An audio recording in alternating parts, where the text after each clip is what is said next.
So the big story of the morning, daredevil Felix Baumgartner will attempt to become the first skydiver to break the sound barrier. He will jump from the edge of the Earth's atmosphere over New Mexico.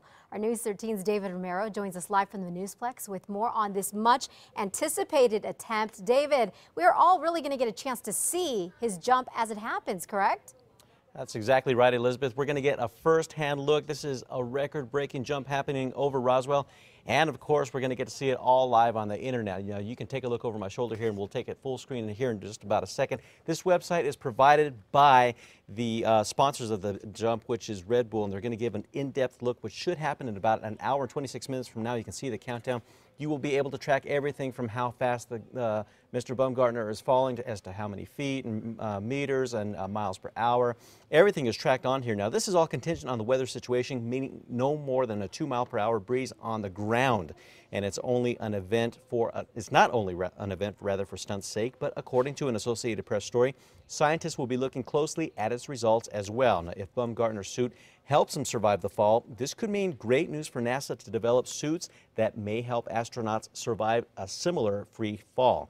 Now, the 43-year-old Austrian military parachutist and extreme athlete says this will be his last jump. Now, again, you can tune into this live here on your computer screen at home, and of course the address is redbullstratos.com/live, and of course they're expecting to have every camera angle possible track Mr. Baumgartner's fall, which is about 23 miles, and he could reach up to speeds about 690 miles an hour. He's trying to break the sound barrier on his way down, and of course organizers say they are delaying the feed to you on the computer by about 20 seconds just in case anything would go wrong, but we of course wish him the best. Elizabeth, back to you. Absolutely. A very exciting time, and we will be watching it. Thank you, David.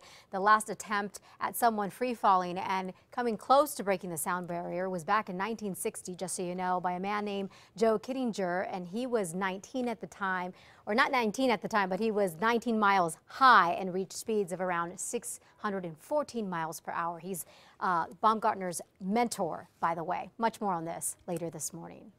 Investigators are looking for whoever shot and killed a man in the South Valley. Deputies say a total of 2 men were shot at a home on La Vega and Arenal yesterday morning. One of the victims died. The other got away, and he actually underwent surgery and is expected to be okay. Deputies are still looking for the suspect. We are hoping to learn more today about a deadly motorcycle accident that happened in northeast Albuquerque. It happened last night off of Spain and Tramway. Cops say a white pickup truck and the biker collided. The victim has not been identified yet, and police have not said whether speed or alcohol were factors in the crash. The governor's chief of staff is under fire again this morning. An Albuquerque public school employee is alleging that Keith Gardner grabbed her and threatened her at the Roundhouse back in February after a controversial hearing was going on about social promotion. He aggressively grabbed my arm. He yelled about the superintendent. What did he say? As it says in the letter, he said that the bowels of hell were about to open up upon Winston Brooks, and as his legislative liaison, it was my obligation to make sure he knew about that. Now, this is surveillance video of the two during their encounter, and here's what Gardner told us about what happened or didn't happen. And I think there's one witness that doesn't have a political agenda, and that's the video. And it's clear that it was a very short interaction, and the things that are being alleged simply didn't happen. Gardner insists he did not grab or threaten her. In other news this morning, early voting starts this morning in New Mexico in Bernalillo County. You will have a chance to vote at the Clerk's Annex, which is off of 6th and Lomas in downtown. Now on October 20th, 16 more early voting locations open up in Bernalillo.